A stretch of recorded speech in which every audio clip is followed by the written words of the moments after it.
Good day, beautiful soul family, and welcome back to Miracles Beneath the Surface. And I was having a dream. It's more like a vision. It was interesting because in this dream slash vision, it was about,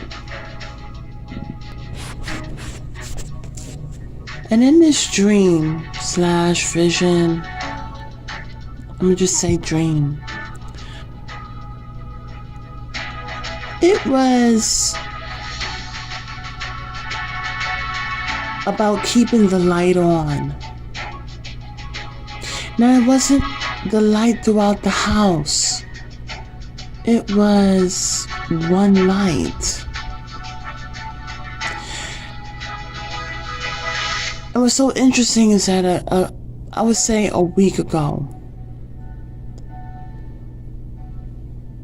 God was telling me this statement.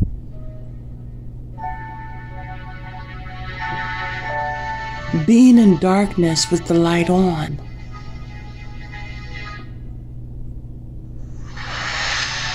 And so there are different things that Jehovah God, Yahweh, Ahaya, would tell me. And I have to hold on to it because I know that there's going to be more. And so this is about keeping the light on. And there was also a scripture where it was talking about where Jesus was like, well, the disciples were talking with Jesus and they were going to go through a certain path. And the disciples said, we shouldn't go down that way because, you know, quote unquote, there's going to be conflict. I shouldn't say quote unquote, but there would be conflict if they went down that path, down that direction. And Jesus said, isn't there 12 hours in a day? Also, what was stated is that of those that would be in darkness, and the movement of those that are in darkness. Now, it wasn't a darkness on the outside, but a darkness that was there on the inside. So I'm gleaning upon different aspects, drawing together different pieces. In this dream,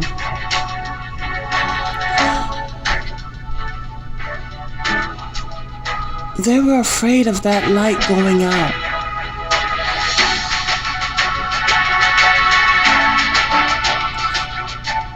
But more and more that light was getting dimmer and dimmer.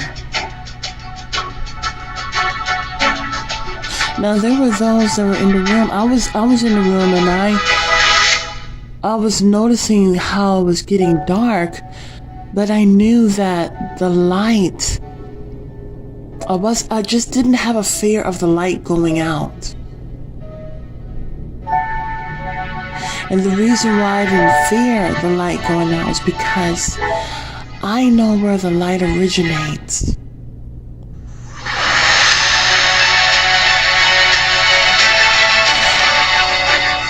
As I remember further in this dream, there were times that the light did go out, but it came back on, and that really made the people fear a little bit more about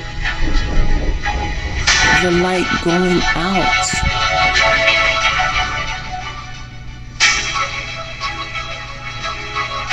It was like there was appreciation for the light, but I knew the light comes from God, the Almighty.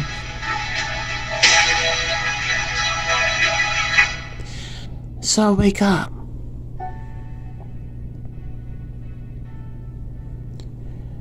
And then God's telling me, do a video about how to keep the light on in the midst of the darkness.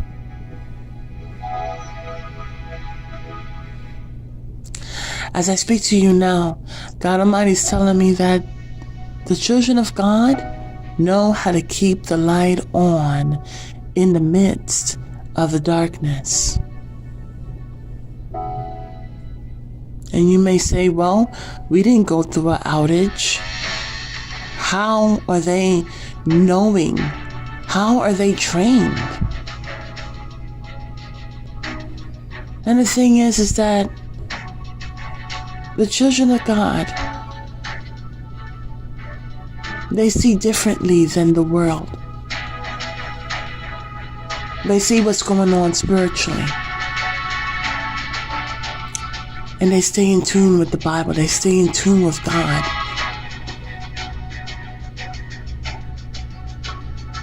You see, the children of God they know it's a spiritual battle.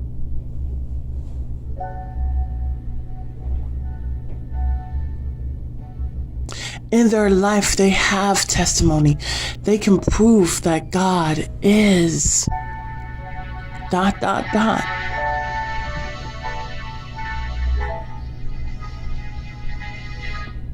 there are a lot of people who do not know.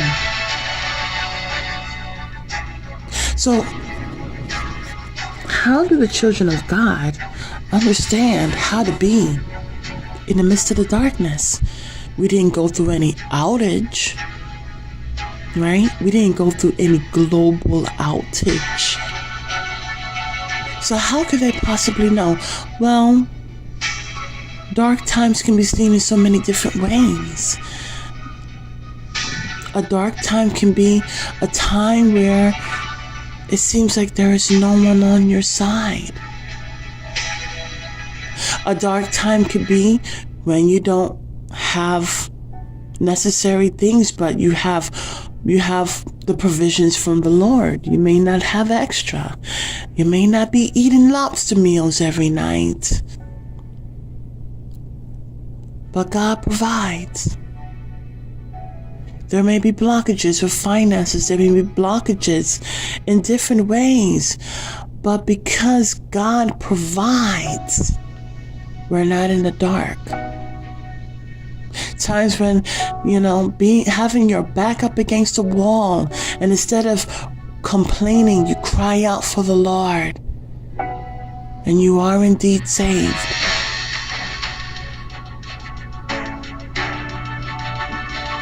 Times when it seems like it's easier to lie about something in order to have. But through and through, the children of God, in their individual walk, they're following after the Lord. No one's perfect. But the truth is, when no one is watching, they're the ones on their knees praying. They're the ones asking for guidance. They're the ones seeking for righteousness. See, in the midst of darkness, where things are not going right, it seems so confusing, when you seem like you're on your own, and you cry out for the Lord, we are enlightened. When we pray, and we praise, and we walk by faith and not by sight, it's because we have our eyes focused on the Lord. And so in the midst of darkness, in more ways than one, we are not in the dark. There are those who will try to buy oil to keep that light on. But the children of God will not fret.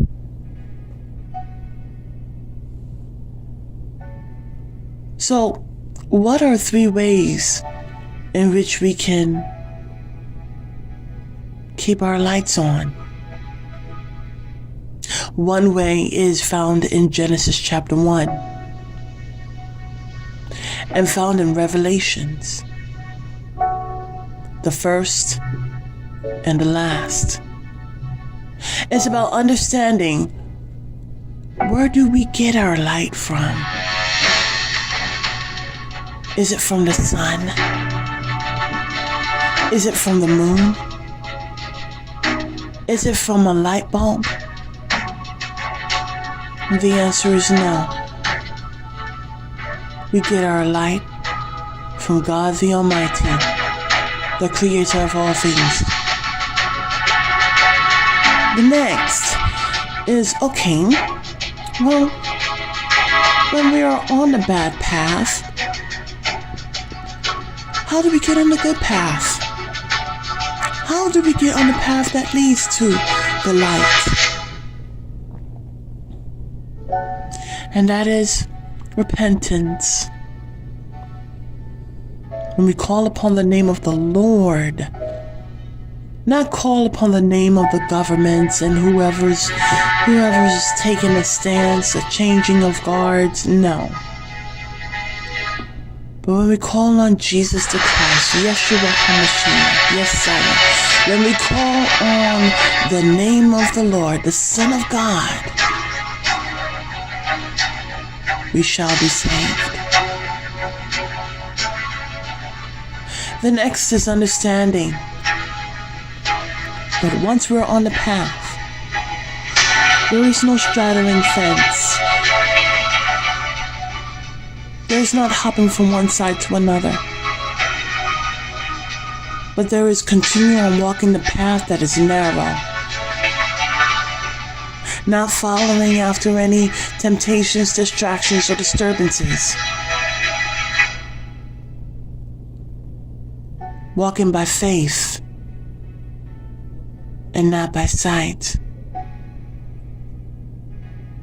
And when we continue to rebuild and replenish and strengthen our relationship with God the Almighty, our Father, we will always be in the light. And these are 3 ways to keep our light on in the midst of the dark, no matter what. Have a beautiful and wonderful day. God bless.